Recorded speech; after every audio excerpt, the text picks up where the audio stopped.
Nabi Saleh alaihi salam.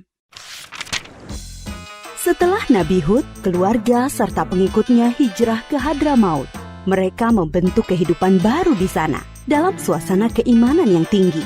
Sebagian anak keturunan mereka bermigrasi ke utara, ke daerah Hijaz. Di sana mereka membuat pemukiman baru dan berkembang turun-temurun. Bangsa baru ini dikenal sebagai bangsa Thamud atau kaum Thamud.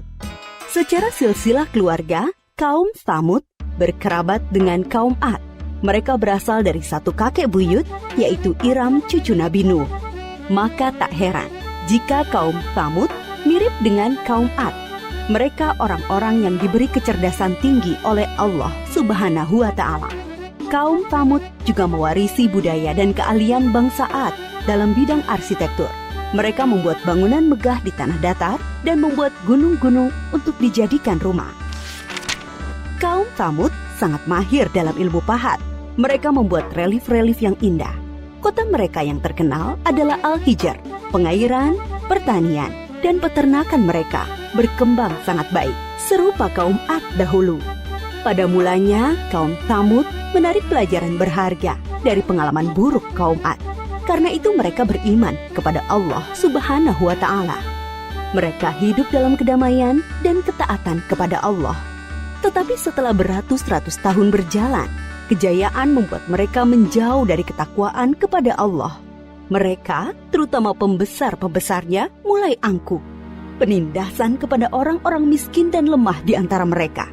Kebohongan, kecurangan menjadi biasa bagi mereka. Kaum Thamud juga mulai menyembah berhala dan diteruskan turun-temurun oleh anak cucu mereka. Mereka melupakan ajaran Allah dan menuruti bujukan setan. Allah tidak membiarkan manusia dalam kesesatan tanpa ada petunjuk.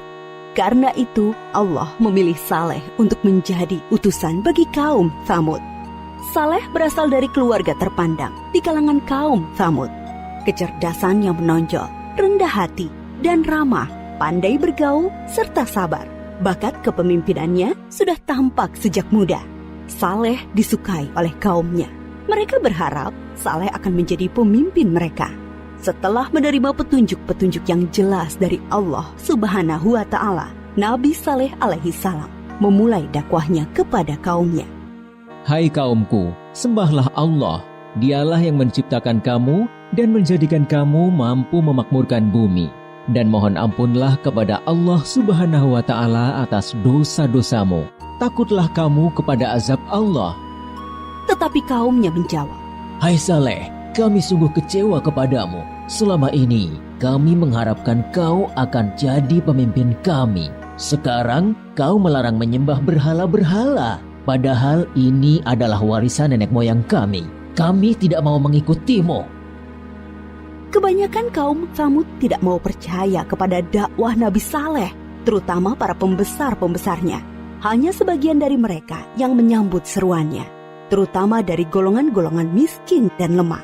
Para pemuda kaum Thamud mengejek orang-orang lemah itu, tetapi iman mereka sudah kokoh kepada seruan Nabi Saleh. Melihat hal itu, para pemuda kaum Thamud menjadi sakit hati dan gusar. Keangkuhan mereka menjadi-jadi. Mereka tidak mau kehilangan pengikut. Mereka ingin Nabi Saleh tidak mempunyai pengikut sama sekali. Mereka berusaha agar orang-orang beriman itu meninggalkan Nabi Saleh dan kembali menyembah berhala mengikuti mereka. Kemudian mereka menantang Nabi Saleh untuk mendatangkan mukjizat. Mereka berpikir tentulah Nabi Saleh tidak bisa memenuhinya dan jatuhlah wibawahnya di mata para pengikutnya. Dengan demikian, orang-orang beriman itu akan meninggalkan Nabi Saleh.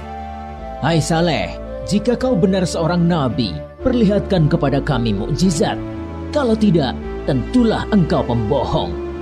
Nabi Saleh menjawab, Akan kutunjukkan kepadamu suatu mukjizat, tapi dengan syarat, kalian harus mengikutiku menyembah Allah. Mereka menuju Bukit Berbatu. Nabi Saleh memohon kepada Allah dengan penuh kesungguhan supaya diberi mukjizat. Dari dalam batu besar, keluarlah seekor unta yang sangat istimewa. Besar, gemuk, berbulu tebal, sangat bagus, dan hamil 10 bulan. Para pemuka kafir sangat terperanjat. Kaum Thamud memang ahli dalam memahat batu. Tapi unta ini sungguh indah dan hidup, bukan patung pahatan dari batu. Nabi Saleh berkata, Inilah unta Allah, jangan kalian mengganggunya, supaya tidak turun azab atas kalian. Dia mempunyai giliran makan dan minum dengan kalian. Sehari biarkan dia minum dari sumber air. Sehari giliran kalian dan ternak kalian. Unta itu bebas berkeliaran di pemukiman kaum Tsamud.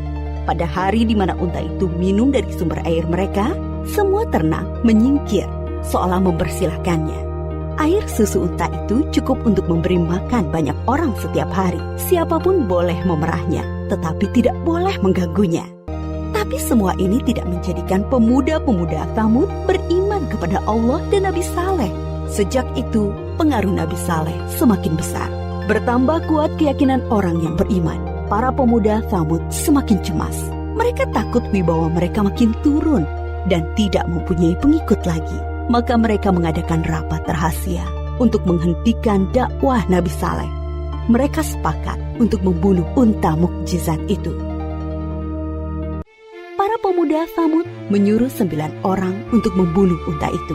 Mereka ini adalah para penjahat yang dikenal berani dan kejam. Bersama-sama mereka membunuh unta. Ada yang memanah dan seorang menyembelihnya. Pemuda Tsamud mengumumkan pembunuhan unta itu dengan congkaknya. Mereka berpikir dakwah Nabi Saleh akan terganjal. Tentu banyak orang beriman yang akan meninggalkannya karena mukjizat yang sudah tidak ada. Masyarakat sangat sedih dan ketakutan mendengar kabar itu. Mereka sedih karena tidak bisa lagi minum air susu unta ajaib itu dan takut azab Allah akan benar datang menimpa mereka. Para pemuda Tsamud mendatangi Nabi Saleh dengan angkuh dan penuh rasa kemenangan. Hai Saleh, kami telah membunuh untamu. Datangkanlah azab yang kau ancamkan kepada kami. Kalau tidak, pasti kau pembohong besar. Kalian diberi waktu 3 hari untuk bersenang-senang di rumah kalian. Setelah itu, azab dari Allah pasti akan datang. Dengan penangguhan waktu 3 hari, diharapkan banyak orang yang menyesali dan bertaubat kepada Allah, serta menjadi orang yang beriman. Tetapi orang-orang kafir itu tetap dalam keangkuhannya. Mereka tidak mau beriman. Mereka malah menunggu-nunggu apa yang akan terjadi setelah 3 hari.